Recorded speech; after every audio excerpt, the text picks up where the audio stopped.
Au sud de Tours, Montbazon, une zone pavillonnaire comme il en existe de nombreuses en France. Une petite maison, une place de parking et un lopin de terre, un idéal pour les classes moyennes.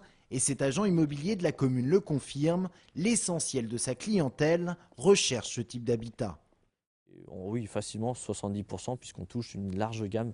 Ça va du jeune couple qui s'installe à la famille qui a déjà plusieurs enfants. Mais voilà, le pavillon est l'emblème de l'étalement urbain, un urbanisme qui menace toujours plus l'agriculture.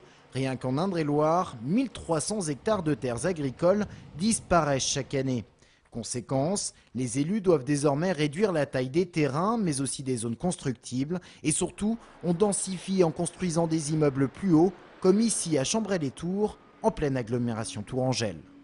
L'idée demain, c'est d'accueillir d'ici 2030 10% de population en plus dans l'agglomération tourangelle, c'est-à-dire 36 000 habitants supplémentaires. Compte tenu de la composition actuelle des ménages, ça fait 41 000 logements.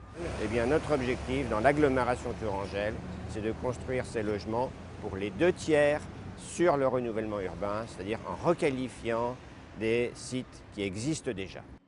Densifier pour enrayer la spirale de l'étalement urbain.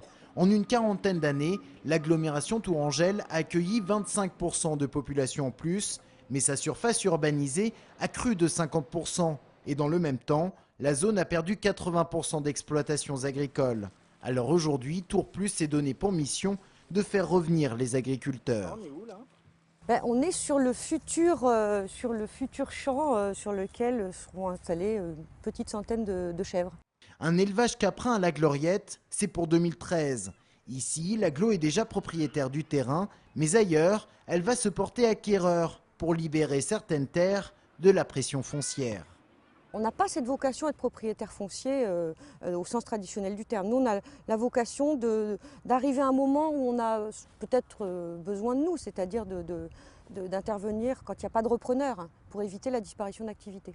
On pourrait, sur 4 ans, avoir 80 à 100 hectares, ce qui fait qu'en 5 ou 6 ans, on double la surface actuelle dédiée au maraîchage. Une AMAP à la Riche, des chèvres à la Gloriette et bientôt 5 hectares rachetés entre Loire et Cher à l'ouest de Tours.